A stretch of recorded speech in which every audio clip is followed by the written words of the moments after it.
Okay. Please repeat after me. Nachaitad vidmaha kataranno gariyaha. So first I'll recite the entire shloka, फिर एक line लेते हैं. नचैतद विद्मः कतरन्नो गरीयः यद्वा जयेम यदि वा नो जयेयु यानेव हत्वा न जिजीविषावः तेव स्थिता प्रमुखे धार्त राष्ट्र. थोड़ा डिफिकल्ट लगता है, so let's take each phrase and try to recite it. नचैतद विद्मः. फर्स्ट रिपीट कीजिए. नचैतद न चैत चैतद विद्मः नचैतद विद्मः चैत विद्मः कतरन्नो कतरन्नो गरीयः कतरन्नो गरियो गरीयः कतरन्नो गरीयः गरिय यद्वा. कतरन्नो गरियः. Right, perfect. यद्वा जयेम यद्वा जयेम यद्वा यद्वा यद्वा जयेम यद्वा जयेम यदि वा नो जयेयुः यदि वा नो जयेयुः जयेयुः यदि वा नो जयेयुः. यदि वा नो जयेयुः. करेक्ट. यानेव हत्वा यानेव हत्वा न जिजीविषामः न जिजीविषामः तेव स्थिताः एव स्थिताः प्रमुखे धार्तराष्ट्रः. प्रमुखे धार्तराष्ट्रः. थोड़ा एक दो बार रिसाइट करने से आ जाएगा, सो आप प्रैक्टिस करते रहिए. तो एक एक फ्रेज का मीनिंग देखते हैं. न चैतद विद्मः, न चैतद विद्मः. तो इस फ्रेज का मीनिंग है this also we do not know. ये तद च न विद्मः. न मीन्स नॉट, च मीन्स ऑल्सो, एतत् इज दिस, विद्मः वी नो. एतद च न विद्मः. तो न चैतद विद्मः, न चैतद विद्मः. आप बस ये अंडरस्टैंड कर लीजिए, इसका मीनिंग है this also we do not know. ये अर्जुन बोल रहा है. अर्जुन बोल रहा है कि मैं ये जानता नहीं, हम ये जानते नहीं. न चैतद विद्मः, हम ये जानते नहीं. This also we do not know. ये फ्रेज याद रख लीजिए. न चैतद विद्मः. विद्मः मतलब वी नो. न च दिस, एतत् this also we do not know. ये भी हम नहीं जानते. तो फर्स्ट फ्रेज का मीनिंग है न चैतद विद्मः, this also we do not know. कतरन्नो गरीयः, कतरत गरीयः, न कतरत गरीयः, कतरन्नो गरीयः. Which of the two is better for us. इन दोनों में कौन सा हमारे लिए श्रेयस्कर है. इन दोनों में कौन सा हमारे लिए बेटर है. दो विकल्प है, दो चॉइसेस है. इन दो चॉइसेस में कौन सा बेटर है, ये अर्जुन बोल रहा है.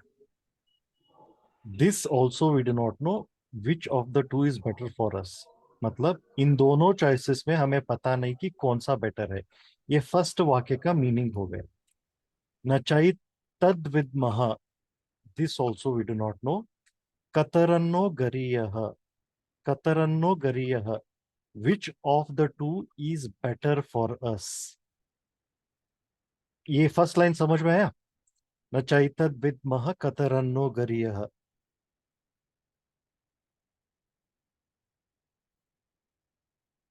ओके, सो न चैतद विद्मः कतरन्नो गरियः, which means we do not know which of these two options is better for us. इन दोनों विकल्पों में कौन सा हमारे लिए श्रेयस्कर है हमें पता नहीं है, ये अर्जुन बोल रहा है। फिर यद, थर्ड लाइन, यद्वा जयेम यदि वानो जयेयुः, यद्वा जयेम, यद्वा जयेम, whether we should conquer, whether we should defeat Kauravas, यदि वान जयेयुः, यदि वानो जयेयुः, और whether Kaurava should conquer us। तो अर्जुन ये बोल रहा है यद्वा जयेम यदि वानो जयेयु। पहले लाइन में बोला कि ये दो विकल्प है, इन दोनों विकल्पों में कौन सा श्रेयस्कर है हमें पता नहीं है। तो अभी वो विकल्प बोल रहे हैं, दो चॉइसेस बोल रहे हैं, दो ऑप्शंस बोल रहे हैं, whether we should conquer them और whether they should conquer us. मतलब हम पांडव कौरवों को कॉन्कर करें या कौरव हमें पांडवों को कॉन्कर करे। इन दोनों विकल्पों में कौन सा हमारे लिए बेटर है ये हमें पता नहीं है, ऐसा बोल रहा है। यद्वा जयेम, whether we should conquer them, यदि वानो जयेयु, और दे शुड कॉन्कर अस। फिर यानेव हत्वा न जिजीविषामः, after killing, after killing Kauravas we do not wish to live. Arjun बोल रहा है मान भी लीजिए हम कौरवों का वध करते हैं, after killing them we do not wish to live, हम जीना नहीं चाहेंगे। यानेव हत्वा न जिजीविषामः तेव स्थिता प्रमुखे धार्तराष्ट्र, ये लास्ट लाइन का मीनिंग है। Those very sons of Dhartarashtra, Dhritarashtra, are standing in front of us. Those very sons of Dhritarashtra are arrayed before us. तो जिनको मार के हम जीना नहीं चाहते वही धृतराष्ट्र के पुत्र हमारे सामने खड़े हैं। ते धार्तराष्ट्रः प्रमुखे अवस्थिताः, ते वस्थिता प्रमुखे धार्तराष्ट्रः, those very sons of Dhartarashtra are arrayed before us. मैं फिर से दोहराऊंगा, ये थोड़ा कठिन शब्द लगते हैं लेकिन फ्रेज बाय फ्रेज अंडरस्टैंड करेंगे तो बहुत ही सिंपलर होगा। न चैतद विद्मः, न चैतद विद्मः, फर्स्ट लाइन का फर्स्ट फ्रेज का मीनिंग है this also we do not know, कतरन्नो गरियः, which of these two options is better for us, which of these two is better for us। यद्वा जयेम, whether we should conquer them, और यदि वानो जयेयुः, और whether they should conquer us।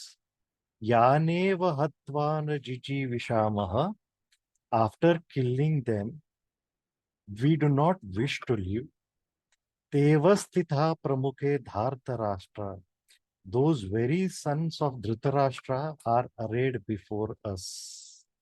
ये समझ में आया? मोटा मोटी इसका अर्थ समझ में आया आप लोगों को?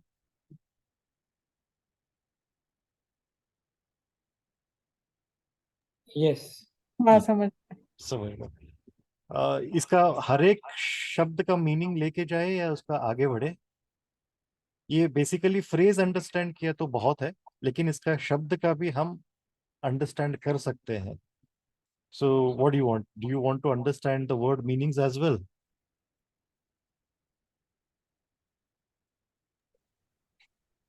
नहीं, होलिस्टिकली अंडरस्टैंड करके जाएंगे ऐसा लगता है मुझे।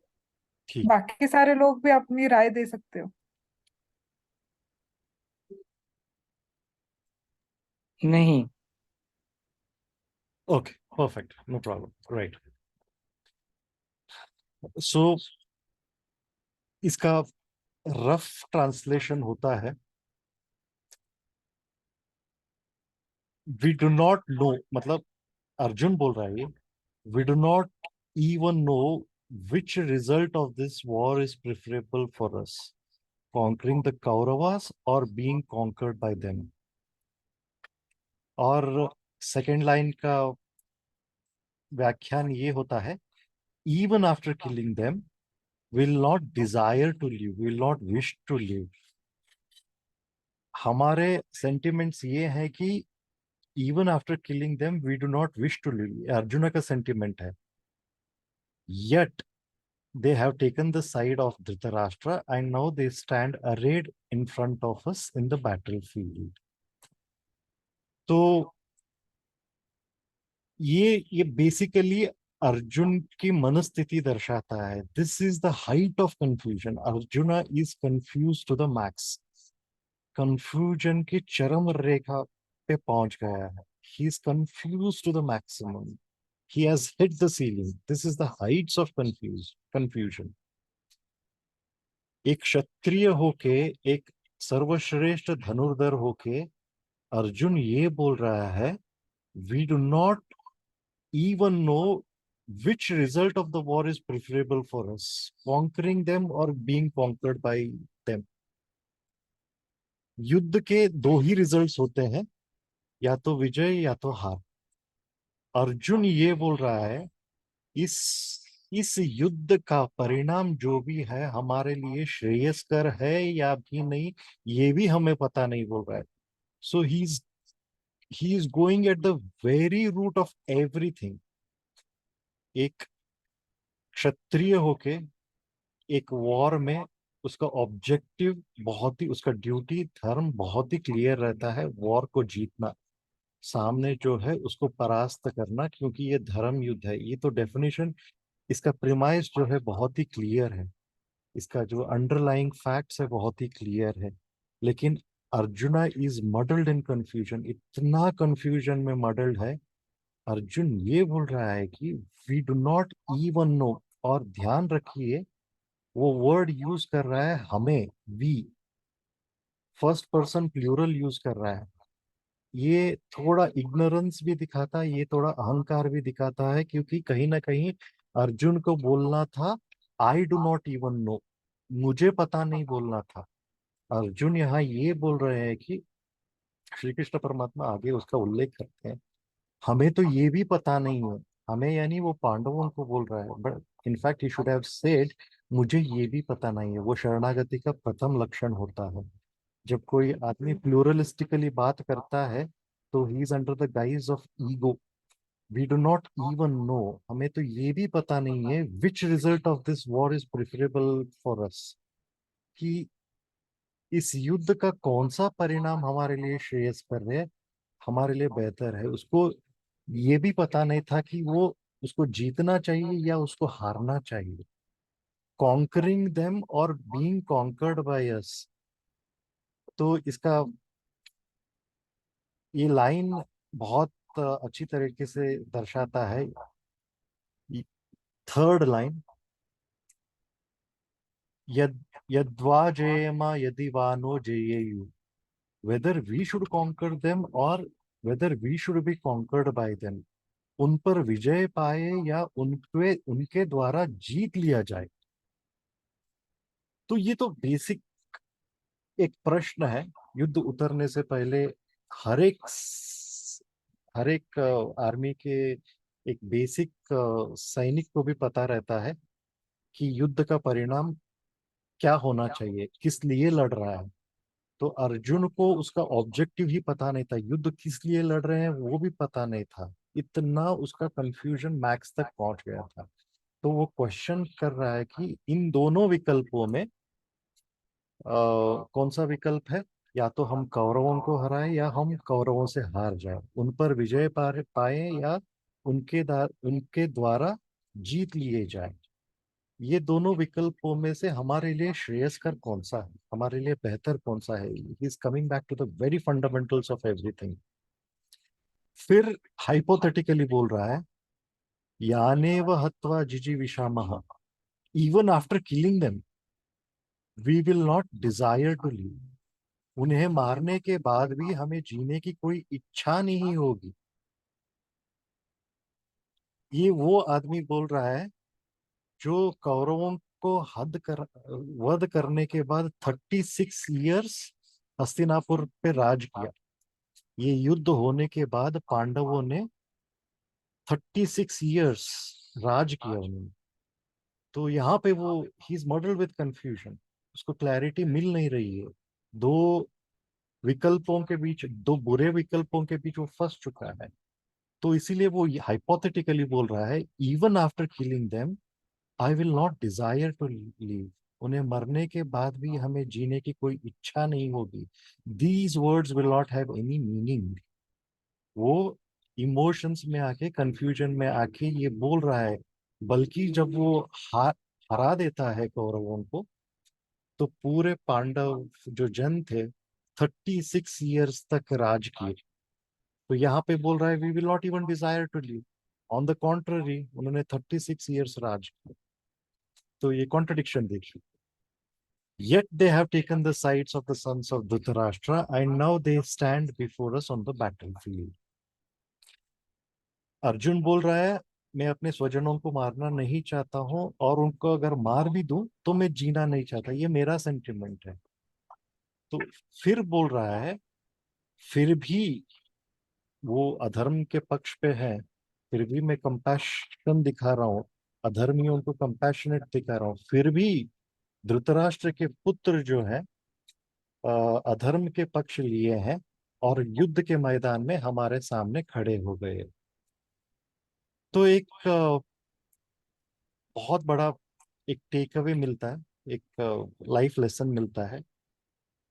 ये डिसीजन मेकिंग में लास्ट श्लोका में भी हमने देखे थे कि जब when there is a choice between good and bad, it's always easier to choose the good. But when there is a choice between two bad courses of action, a person will always be in a state of confusion. अगर हमें दो बुरे विकल्पों के बीच में दो बुरे विकल्पों के बीच में चयन करना पड़े, तो हमें वहां पे बहुत दिक्कत होती है, वहां पे हम कश्मकश में पड़ जाते हैं। तो यहाँ पे लाइफ लेसन ये होता है, when evaluating the most suitable course of action। ये देखिए, जब भी हम एक एक्शन लेते हैं उसके प्रोज एंड कॉन्स पे हम बहुत डेलिब्रेशन करते हैं। when evaluating the most suitable course of action, one considers various alternatives and their consequences। जब भी कोई कदम उठाने से पहले, जब भी कोई बड़ा डिसीजन लेने से पहले, one considers various available alternatives and various possible consequences. एक कार्यवाही की सबसे उपयुक्त तरीकों का जब हम मूल्यांकन करते हैं, मूल्यांकन करते समय एक व्यक्ति हमेशा विभिन्न विकल्पों को ढूंढता है, और उनके परिणामों पे बहुत गहरी तरीके से विचार करता है। if if a person has to take a very big decision, तो he will always seek various alternatives। विभिन्न विकल्पों को ढूंढता है। चॉइसेस क्या है, क्या बेटर है, कौन सा ऑप्शन बेटर है, प्रोज एंड कॉन्स ढूंढता है, वे करता है प्रोज को, कौन एडवांटेजेस डिसएडवांटेजेस को वे करता है। And he will carefully consider the consequences, the possible consequences of those actions, और उनके परिणामों के, उन एक्शंस के परिणामों पे बहुत गहरी तरीके से विचार करता है। और अर्जुन भी यहाँ एक डिसीजन लेने से पहले अल्टरनेटिव्स ढूंढ रहा है, विकल्प को ढूंढ रहा है, और उनके कॉन्सिक्वेंसेस के बारे में भी सोच विचार कर रहा है। Arjuna was debating whether it would be desirable to defeat the Kauravas और be defeated by them. Arjun यहाँ पे वाद कर रहे हैं कि कौन सा परिणाम याचनीय होगा, कौरवों को हराना या उनसे पराजित करना। Arjun was a intellectual of the highest calibre. Arjun बहुत बड़ा ज्ञानी था। आगे हमें चल के जब उसके पहलू हम देखेंगे, हमें पता चलेगा वो किस डायरेक्शन की ओर ये डिबेट को लेके जा रहा है। हमें जब हम इसको डाइसेक्ट करेंगे तो इसका एग्जैक्ट मीनिंग पता चलेगा। क्योंकि दो विकल्प हैं, either he has to defeat the Kauravas or be defeated by them। defeat the be defeated by them, he's okay with it। यहाँ पे दोनों विकल्प जो है, both alternatives seem like defeat to Arjuna, because if he did win the war by slaying the Kauravas, he would have no further desire to live. उसने आगे चल के ये बोलता है कि न हत्वा जिजी विषेमः, दोनों ही विकल्प हार के बराबर है, हार की तरह लग रहे हैं। दोनों ही विकल्प, मैं कौरवों को हरा दूं या कौरव हमें हरा दे, दोनों ही विकल्प मेरे लिए हार के बराबर है। दोनों को वो डिफीट बकेट में ही डाल देता है, क्योंकि अगर उसने कौरवों का वध करके युद्ध जीत लिया तो उसे आगे जीने की कोई इच्छा नहीं होगी। तो no further desire to live, ये हाइपोथेटिकली बोल रहा है, क्योंकि he is muddled with confusion, he is delusional. तो उसको कंफ्यूजन बहुत गहरी तरीके से छा गया है। तो वो बोल रहा है कि कौरवों के बिना मैं जीने की इच्छा नहीं रखता, मैं जीना नहीं चाहता और राज्यभार संभालना नहीं चाहता आगे। तो अगर और थर्ड और फोर्थ लाइन को कंसिडर करें, यानेव हत्वा न जिजी विषामः तेव स्थिता प्रमुखे धार्त राष्ट्र, यहाँ पे अर्जुन बोल रहा है I am in a very big conflict because my own cousins have arid in front of मी। यहाँ पे उसका हम एक पहलू देख रहे हैं, हम इसको गहराई में उतर रहे हैं। We are getting into the depths of those lines. मैं एक बड़े संघर्ष में हूँ, बड़े एक दुविधा में हूँ, कॉन्फ्लिक्ट में हूँ, क्योंकि मेरे अपने चचेरे भाई मेरे सामने खड़े हैं। वे मेरे सामने पंक्तिबद्ध हैं। They are arrayed in front of me. मेरे सामने खड़े हैं? He stresses my own cousins, Dhartarashtra, प्रमुखे मीन्स इन फ्रंट ऑफ, देवस्थिताः have assembled in front of me. कौन? धार्तराष्ट्र, धृतराष्ट्र के पुत्र मेरे सामने खड़े हैं। मेरे अपने चचेरे भाई खड़े हैं, मेरे कजिन्स खड़े हैं। तो इनका वध मैं कैसे करूं? Kindly mute yourselves, it's a request. If यहाँ पे माय कजिन्स करके क्यों बोल रहा है? If there were asuras, last time पे हमने देखा मधुसूदन वर्ड यूज करता है Arjun. In the same context वो बोल रहा है if there were asuras I would not have faced any problem, I would have enjoyed cutting their heads, chopping their heads. यदि वो असुर होते तो मुझे कोई भी समस्या नहीं होती, मुझे उनके सर काटने में मजा आ जाता। तो लेकिन मेरे सामने जो खड़े हैं वो मेरे अपने चचेरे भाई हैं। तो मैं क्षत्रिय हूँ, मुझे अपने धर्म का ज्ञात है। अगर मेरे सामने असुर होते तो मुझे कोई समस्या भी नहीं होती, धर्म संकट नहीं होता। ये जो दुविधा है, कॉन्फ्लिक्ट है, संघर्ष है, धर्म संकट है, वो मुझे नहीं होता। मेरा ऑब्जेक्टिव क्लियर था, मैं वो ऑब्जेक्टिव फुलफिल करने के लिए मैं शस्त्र उठा था। बट हियर धार्तराष्ट्र धृतराष्ट्र पुत्र, my own cousins are standing in front of me, लेकिन यहाँ मेरे अपने चचेरे भाई सामने खड़े हैं। I do not feel like killing them. मैं उनको कैसे मारूं? मैं उन्हें मार मैं उन्हें मारने की मुझे उन्हें मारने के लिए मन नहीं लगता। तो वही बोल रहा है वो, यानेव हत्वा न जिजी विषामः, बाय किलिंग दीज पीपल यानी by killing my own people, my own cousin, I would not like to live in this world. मेरे अपने चचेरे भाइयों को, मेरे अपने लोगों को मारकर मैं इस दुनिया में रहना पसंद नहीं करूंगा। So words spoken in grief, anger and confusion do not have any meaning, please note. मैं वही बोल रहा हूँ बार बार। ये बोल रहा है I would not even like to live in this world, ये अर्जुन के वाक्य है। ये होशो हवास में नहीं बोला गया है ये वाक्य, क्योंकि Pandavas rule to their satisfaction for about 36 years after the Mahabharat war, Kurukshetra war. यहाँ पे ये होशो हवास में नहीं है। ये बोल रहा है कि मैं अपने मैं उनको मारने के बाद मैं जीना नहीं चाहता हूँ, मैं राज्यभार संभालना नहीं चाहता हूँ, मैं राज्य चलाना नहीं चाहता हूँ। लेकिन उसने 36 years तक राज्यभार किया, पांडवों ने राज्यभार किया। तो जब भी कोई आदमी ग्रीफ में, संघर्ष, आई मीन कंफ्यूजन में, कॉन्फ्लिक्ट में, दुविधा में कुछ चीजें बोलता है, उसको फेस वैल्यू पे लेना चाहिए. We should not try to understand the intention behind those words. उसको वर्ड्स को सिर्फ फेस वैल्यू पे लेना चाहिए, क्योंकि उसका कोई मतलब नहीं बनता. आदमी जब बहुत क्रोधित, बहुत अ, एक क्रोध में बहुत विवश होके, हेल्पलेस होके, बहुत एक दुविधा में आके कुछ भी बोल देता है, उसका कुछ मीनिंग नहीं रहता, क्योंकि वो हावी हुआ रहता है, उन चीजों से हावी हुआ रहता है. We should just take the words at their face value. Arjun आगे बोलता है, it may be a great victory but we will not like to live in this world, we can never rejoice. ये जीत तो बहुत शानदार होगी, वो, क्योंकि बड़े अक्षोणी सेना को मार गिराया उन्होंने, लेकिन ऐसे दुनिया में मैं रहना पसंद करूंगा, क्योंकि पसंद नहीं करूंगा, क्योंकि मुझे कभी खुशी नहीं मिल सकती, आनंद, मैं आनंदित नहीं रह पाऊंगा. देयरफॉर हे Krishna, here I can not enjoy because I do not want to kill my own kith and kin. यहाँ मैं आनंदित नहीं रह पाऊंगा, आनंद नहीं ले पाऊंगा, क्योंकि मैं, मुझे अपने सगे संबंधियों को मारना पड़ेगा. एंड नटोन सॉरी एंड यहाँ पे अर्जुन बोल रहा है,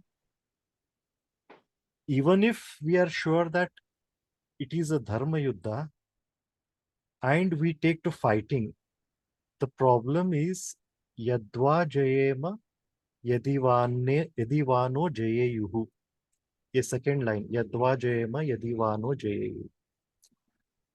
और इतना ही नहीं, भले ही हमें यकीन हो जाए कि ये धर्म युद्ध है, ये भी हाइपोथेटिकल है, अगर आप कन्विंस भी कर लो कि ये धर्म युद्ध है, और हम मान लीजिए कि हम लड़ने लगते हैं, और हम लड़ने लगते हैं, समस्या ये है कि यद्वा जयेम यदि वानो जयेयु, we are not even sure whether we will defeat them और they will defeat us.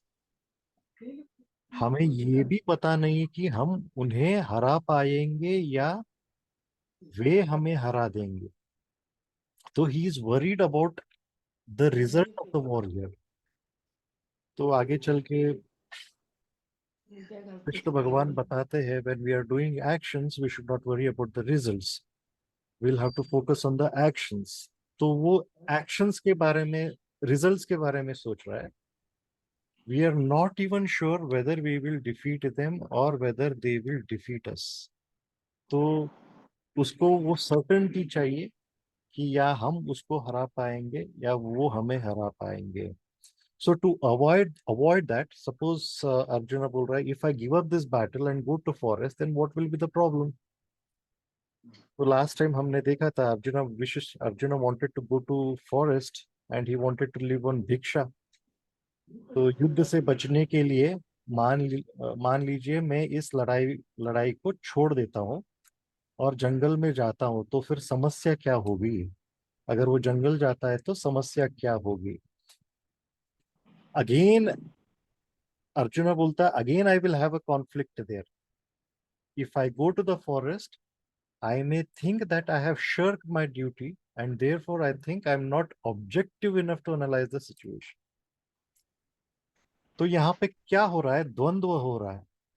This shore is always better than that shore. That kind of a scenario. ये किनारा उस किनारे से बेहतर है. The grass always looks greener on the other side. ये किनारा उस किनारे से बेहतर है. तो अर्जुना यहाँ पे द्वंद्व में फंसा है, द्वंद्व उत्पन्न हो गया. अगर वो बोल रहा है कि समस्या क्या होगी, वही प्रश्न पूछ रहा है. और आगे चल के वो बोलता है, अगर मैं जंगल में जाता हूँ, हाइपोथेटिकली अगर मैं जंगल में जाता हूँ, तो मैं सोचता हूँ कि मैं अपने कर्तव्य से पल्ला झाड़ लिया है. वो अपने कर्तव्य का निर्वहन नहीं कर रहा है, और इसलिए मुझे लगता है कि मैं स्थिति का विश्लेषण करने के लिए पर्याप्त वस्तुनिष्ठ नहीं हूँ. वो object is not objective enough to analyse the situation. वो स्थिति का विश्लेषण करने के लिए योग्य नहीं है और वो पर्याप्त वस्तुनिष्ठ नहीं है, is not objective enough to analyse this situation. यहाँ पे हमें बहुत बड़ा लाइफ लेसन मिलता है। अर्जुन यहाँ पे बोलता है, I am so much involve in this situation that my mind has lost all it's objectivity and therefore I think I need your help. Krishna से बोल रहा है, मैं परिस्थितियों में बहुत खो गया हूँ, परिस्थितियों में बहुत खो गया हूँ। मेरा दिमाग सारी ऑब्जेक्ट निष्पक्षता निष्पक्षता खो गया है और इसीलिए मुझे लगता है कि मुझे आपकी मदद की जरूरत है। कृष्णा को बोल रहा है अर्जुन। तो यहाँ पे लाइफ लेसन ये मिलता है अर्जुन के जैसा।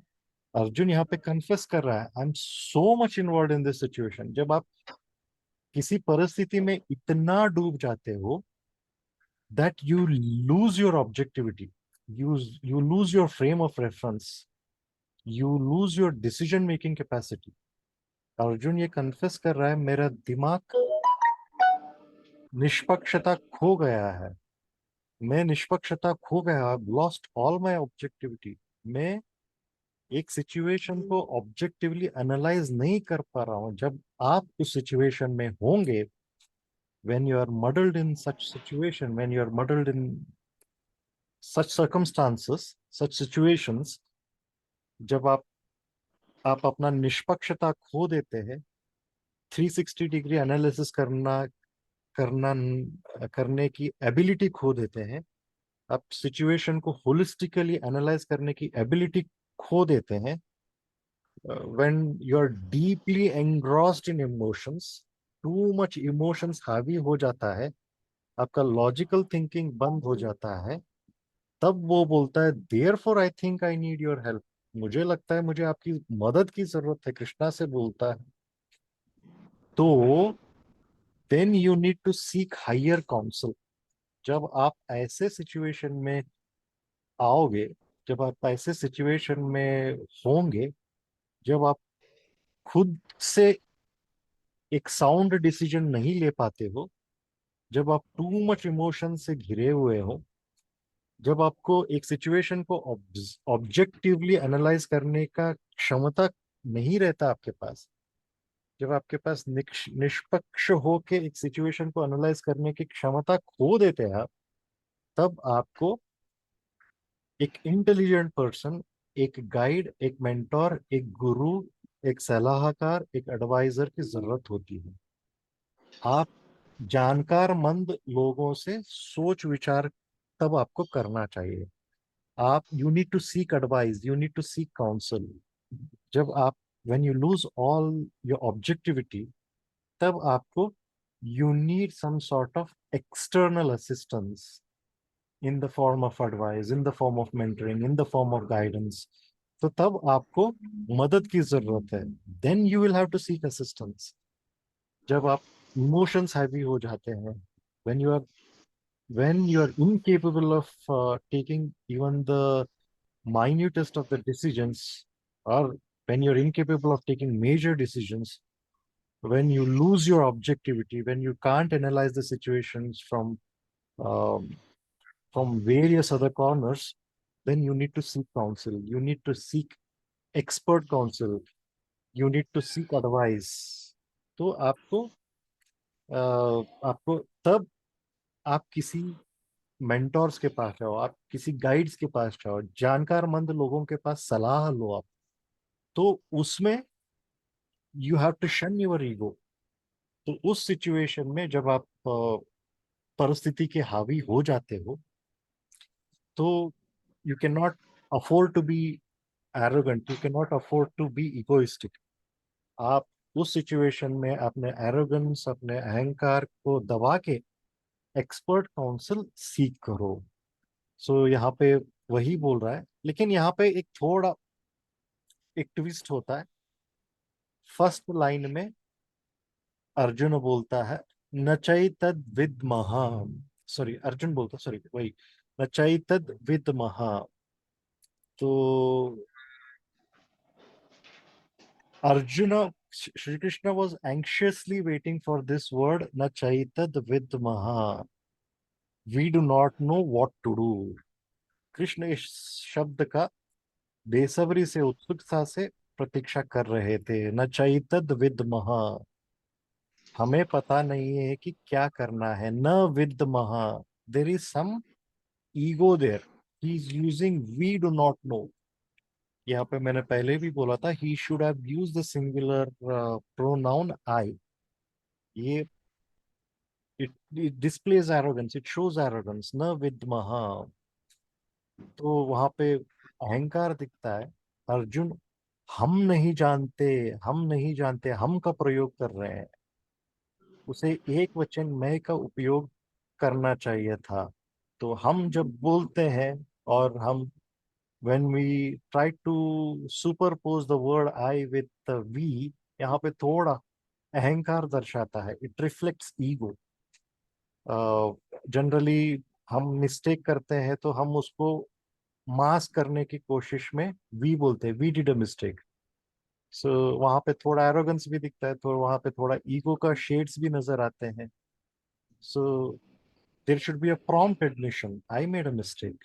मुझे I there should be a prompt admission saying that I do not know this, मुझे पता नहीं। यहाँ पे सरेंडर का भाव आ जाना चाहिए। In this ignorance also the ego is sticking. We do not know, we do not know what to do. Kataranno gariyaha, which one of this course, which one of the course of these two actions is better for us? Naha gariyaha। अज्ञान में भी अहंकार छुपा होता है। हम नहीं जानते, हम हमें पता नहीं है, हमसे गलती हो गई, हम वो थोड़ा अज्ञान भी दर्शाता है, वो थोड़ा ईगो भी दर्शाता है। कतरन्नो करियः, इन दो कार्यों में, इन दो विकल्पों में कौन सा एक जो है, जो हमारे लिए बेहतर है, श्रेयस्कर है। तो यहाँ पे आपने मैनेजमेंट टर्म्स में स्वॉट एनालिसिस से सुना होगा, स्ट्रेंथ, वीकनेस, अपॉर्चुनिटीज, थ्रेट, या एक एक्शन का pros and cons, advantages and disadvantages, बहुत बखूबी से उसका उल्लेख इस श्लोक में किया गया है। कैसे बारीकी से अर्जुन अपने धर्म का प्रोज एंड कॉन्स क्लियरली रखता है। स्वधर्म करने का पॉजिटिव साइड क्या है, स्वधर्म करने का नेगेटिव साइड क्या है, स्वधर्म त्यागने का पॉजिटिव साइड क्या है, स्वधर्म त्यागने का नेगेटिव साइड क्या है। इतना क्लैरिटी अर्जुन में था। जब आप डिसीजन लेते हो, जब आपके पास दो विकल्प होते हैं, दो चॉइसेस होते हैं, फर्स्ट चॉइस का एडवांटेज क्या है, डिसएडवांटेज क्या है, सेकेंड चॉइस का एडवांटेज क्या है, डिसएडवांटेज क्या है, that clarity should prevail in you, you should have that kind of clarity. हम अगर उसको 2x2 मैट्रिक्स में देखेंगे, आप इमेजिन करोगे तो बहुत क्लियरली नजर आ जाएगा। एक है स्वधर्म पालन, एक है स्वधर्म त्याग। वो दो रोज होंगे, इमेजिन कीजिए, स्वधर्म पालन एक रो होगा, स्वधर्म त्याग दूसरा रो होगा। उसके सामने 2x2 मैट्रिक्स आएगा। स्वधर्म पालन का प्लस पॉइंट होगा, स्वधर्म पालन का माइनस पॉइंट होगा, स्वधर्म त्यागने का, अवहेलन करने का प्लस पॉइंट होगा, स्वधर्म अवहेलन करने का नेगेटिव पॉइंट होगा। यहाँ पे बहुत बारीकी से अर्जुन दर्शाता है वो sort of clarity you should be having whenever you take up an initiative, or whenever you take up a task at hand. So one is doing swadharma. Doing swadharma has got a plus point, but there is a terrible minus point. स्वधर्म के लिए एक plus point है, स्वधर्म के लिए एक minus point है। मतलब जो भी अपना धर्म कर रहा है, जो भी अपना ड्यूटी कर रहा है, स्वधर्म का ड्यूटी करने से एक प्लस पॉइंट होता है, या वो काम करने से एक माइनस पॉइंट भी होता है। मतलब एक choice, let's say choice one का एक प्लस पॉइंट भी होता है, चॉइस वन का एक माइनस पॉइंट भी होता है। So what is the minus point here? स्वधर्म करने का माइनस पॉइंट क्या है? गुरुवध, गुरुवध, कुलवध। मतलब माइनस पॉइंट क्या है स्वधर्म का?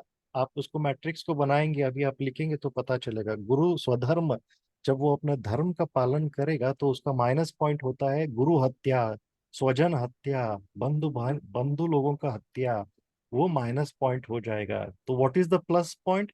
धर्म युद्ध इज द प्लस पॉइंट, गुरु वध इज माइनस पॉइंट। तो देखिए कितना अच्छी तरीके से अर्जुन बताता है, वो स्वधर्म कर रहा है, स्वधर्म का प्लस पॉइंट है धर्म युद्ध। स्वधर्म का धर्म युद्ध स्वर्ग का द्वार है वो, स्वर्ग का, it's a door, gateway to heaven, door open करता है। तो उसका नेगेटिव पॉइंट है गुरु वध और स्वजन हत्या, बंधु भाई लोगों का वध, वो नेगेटिव पॉइंट हो गया।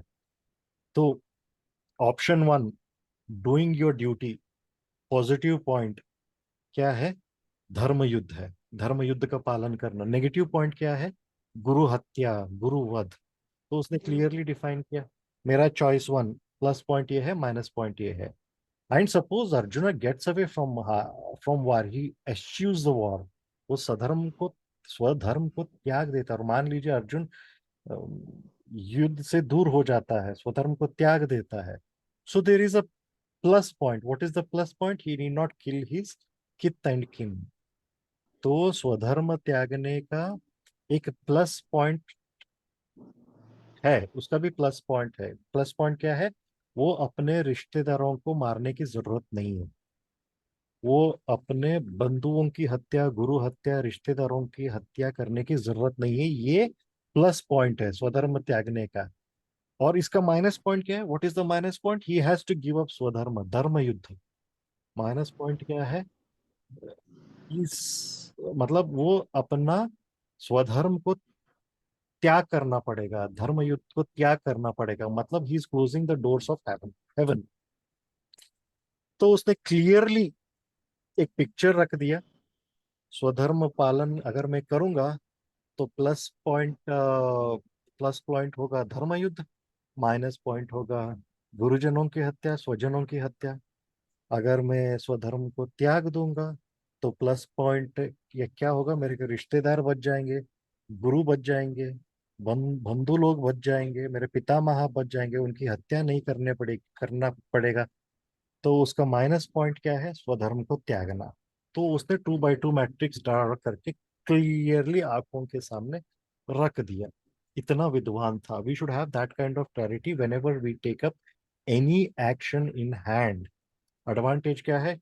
चॉइसेस, दो चॉइस है, एक चॉइस का एडवांटेज क्या है, डिसएडवांटेज क्या है, दूसरा चॉइस का एडवांटेज क्या है, डिसएडवांटेज क्या है। इतना क्लैरिटी, जब आपके पास विकल्प होते हैं, सारे विकल्पों के एडवांटेजेस और डिसएडवांटेजेस आपके सामने, आंखों के सामने क्रिस्टल क्लियर होने चाहिए, तभी आप डिसीजन ले पाएंगे।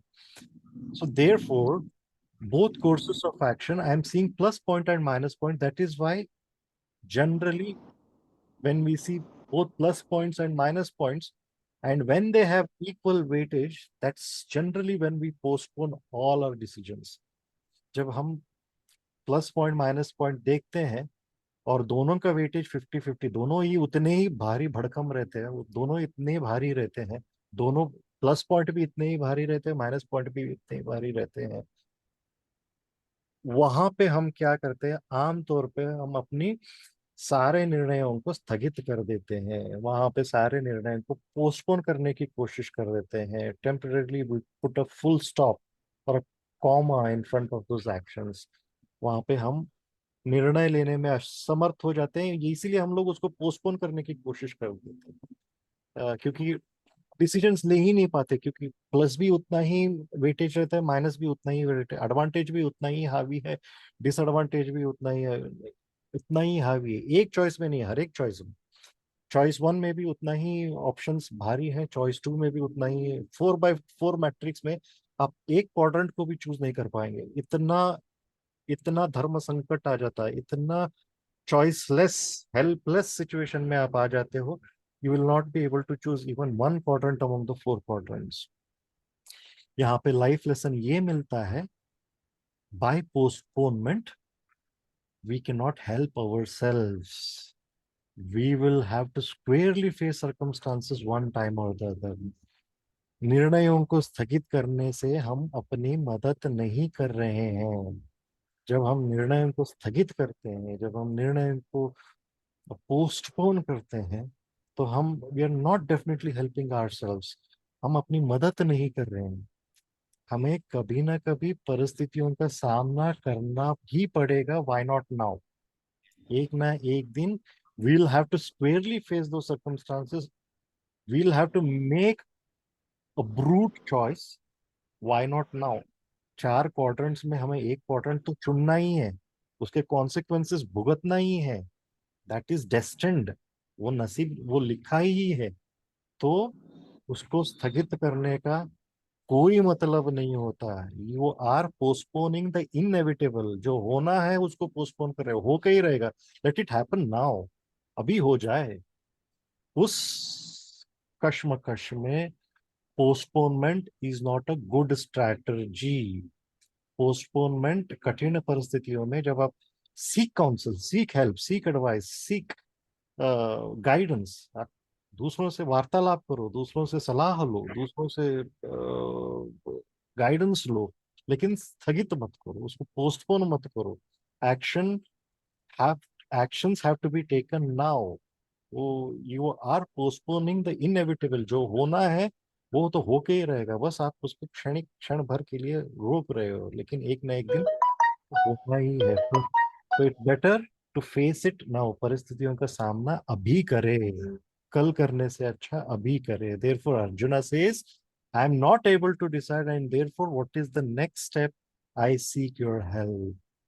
तो उसके बाद he goes to next verse. यहाँ पे फिर भी कृष्ण काउंसिल नहीं देते, क्योंकि अर्जुन थोड़ा न विद्मः का वर्ड यूज करते हैं। न विद्मः, वी डू नॉट नो, हम जानते नहीं।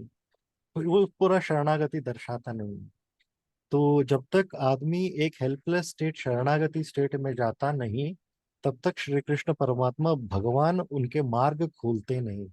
जब तक आप, लगता है आप खुद, आप में वो क्षमता है कि आप प्रॉब्लम सॉल्व करो, तो भगवान आप पे ही छोड़ते हैं। जब तक आप सरेंडर नहीं होगे, मेरे हाथ में कुछ नहीं है, सब अभी तुम्हारे हाथ में है, जब तक वो सरेंडर नहीं, सरेंडर भाव नहीं आएगा, तब तक भगवान नहीं आएंगे। तो जब तक आप में वो ईगो को नहीं मारेंगे, तो वो मार्ग सारे बंद ही रहेंगे।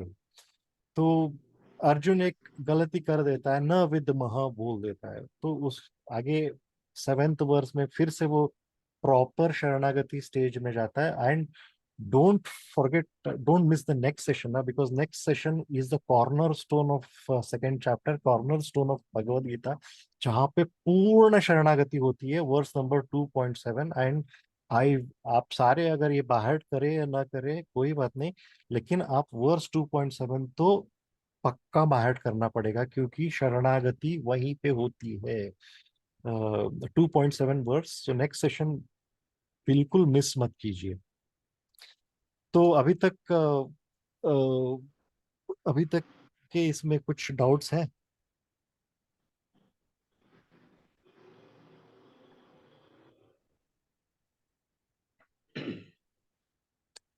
ओके।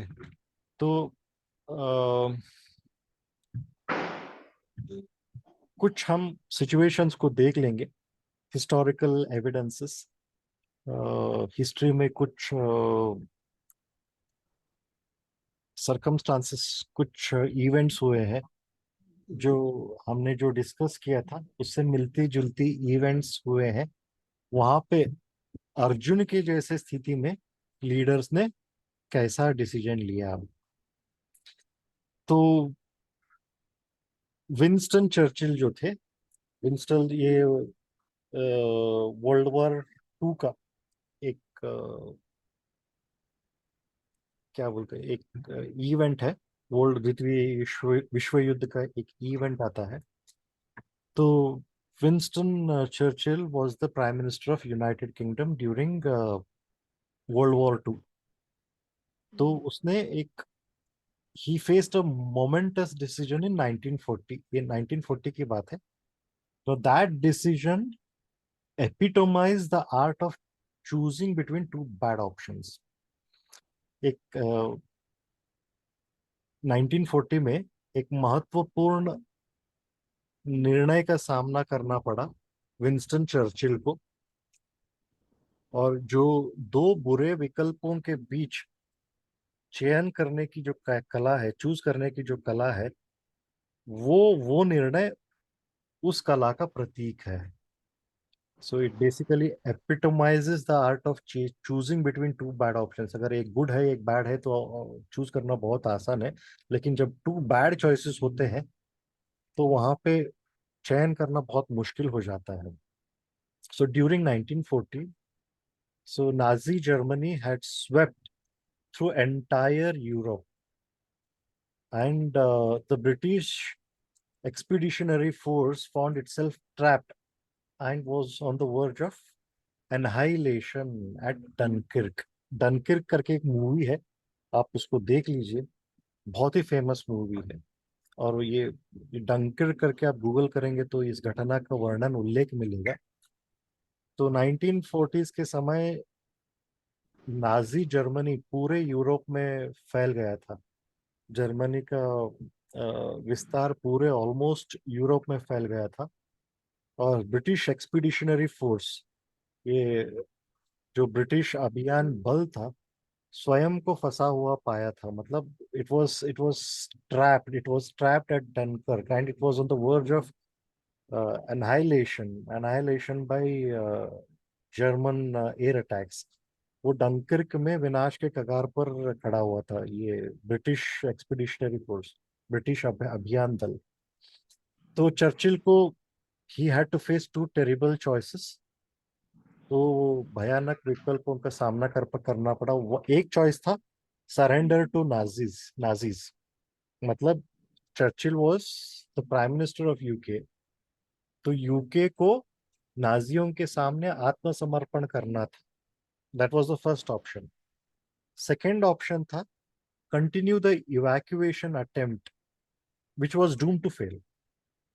ये दूसरा ऑप्शन जो था, जो डंकिर्क में जो फंसे हुए थे, जो जहाज और जो सैनिक फंसे हुए थे, बहुत भारी तैनात में आर्मी फंसा हुआ था, उनका निकासी का प्रयास जारी रखना, निकासी का प्रयत्न करना, उनको निकासी इवैक्यूएट करना, वहां से निकासी का प्रयास करना, जो which was next to impossible, it was doom to fail, जो विफल होता दिख रहा था. नाउ यहाँ पे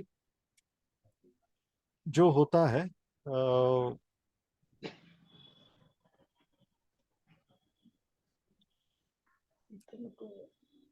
one second, just give me a minute.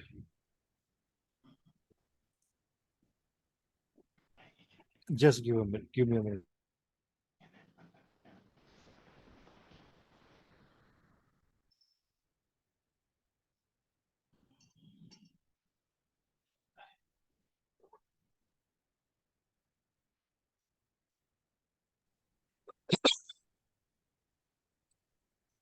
Okay. तो चर्चिल को दो दो चॉइसेस थे. One is surrender to the Nazis और continue the evacuation attempt. So उनको वहां से uh, निकालना था. So first again he will weigh the pros and cons. Surrendering would have meant capitulating to Hitler's forces, leaving Britain vulnerable to invasions and potentially changing the course of history. यहाँ पे क्या हो रहा था, समर्पण का मतलब होता, अगर समर्पण का मतलब यूके ही सरेंडर हो जाता, हिटलर के सेना के सामने समर्पण करना था, मतलब हिटलर के सेना के सामने यूके को समर्पण करना था. और ये जो नाजी आक्रमण के विरुद्ध, जो ब्रिटेन के नाजी आक्रमण के विरुद्ध ब्रिटेन के सेना को असुरक्षित छोड़ देना था, मतलब उनको अपने हाल पे छोड़ देना था.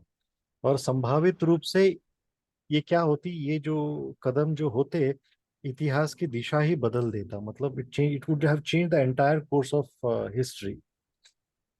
उसका दूसरा विकल्प ये था, on the other hand, continuing the evacuation was risky because the Royal Navy was attacked by German air attacks and naval assaults.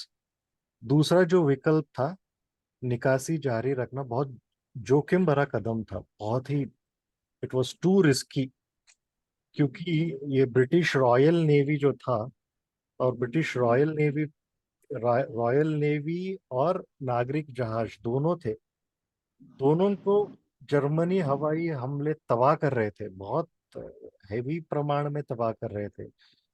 Full force में जर्मन एयर असॉल्ट्स कर रहा था, हवाई हमले बहुत ही जोरदार से चल रही थी, German air assaults full aggressive mode में था। तो उससे ब्रिटिश आर्मी को इवैक्यूएट करना, it was next to impossible.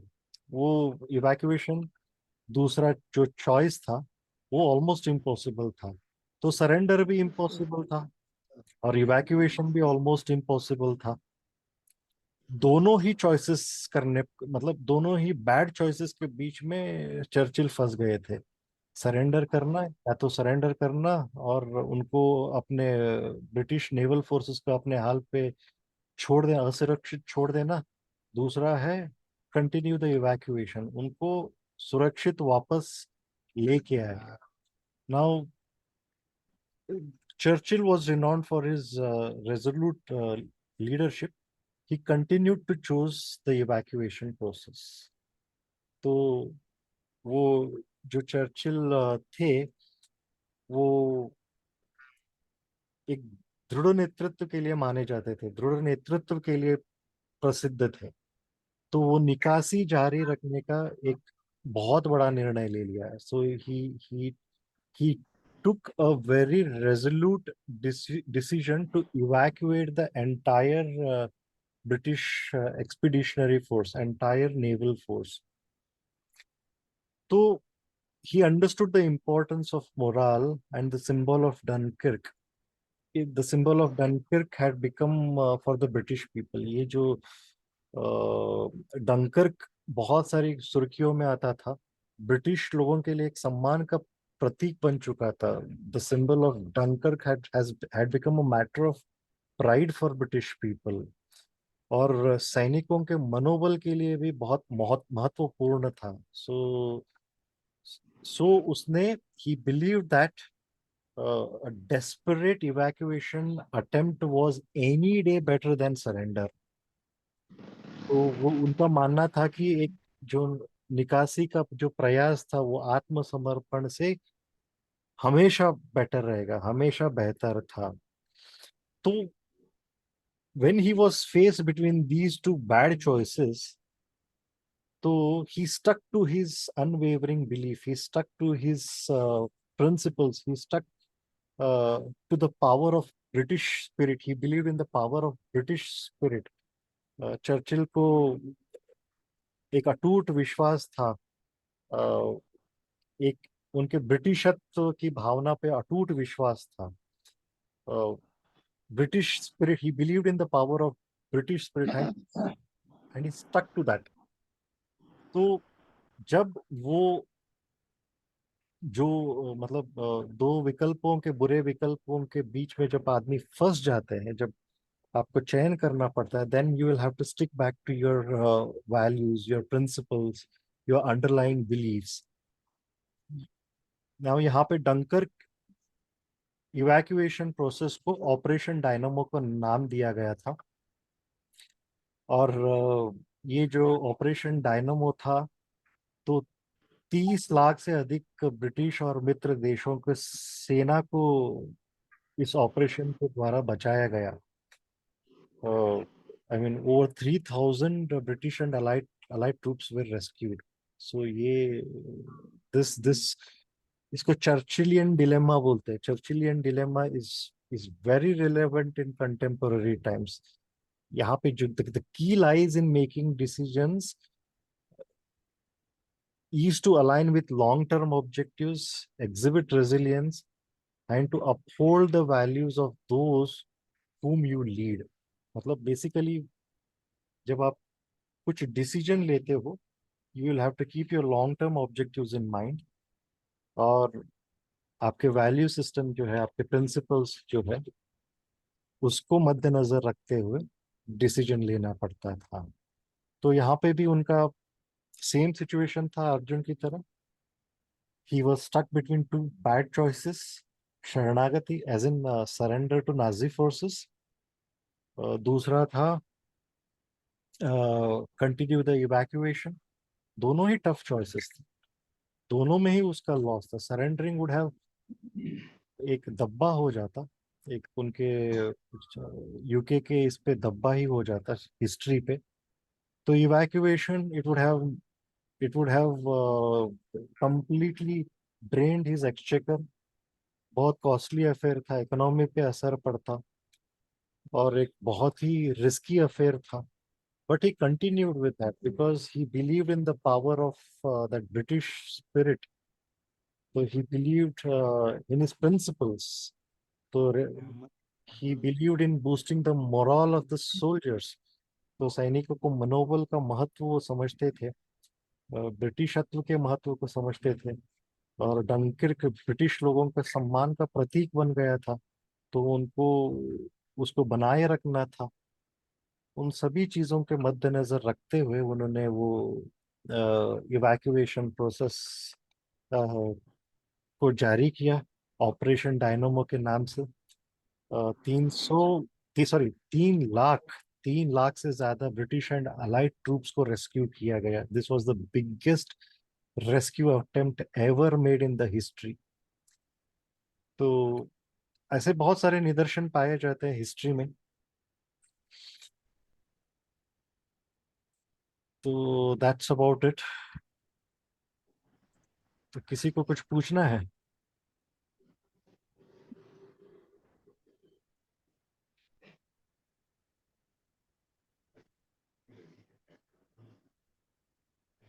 नहीं नहीं. ओके, तो नेक्स्ट सेशन मिस मत कीजिए. नेक्स्ट सेशन बहुत ही इंपॉर्टेंट होगा. नेक्स्ट सेशन 2.7 वर्स होगा. Verse 2.7 corner stone of Bhagavad Gita माना जाता है. तो शरणागति वहीं पे होती है अर्जुन की. तो हम नेक्स्ट कमिंग ट्यूसडे को मिलते हैं. ठीक, गुड नाइट. Good night. लवकर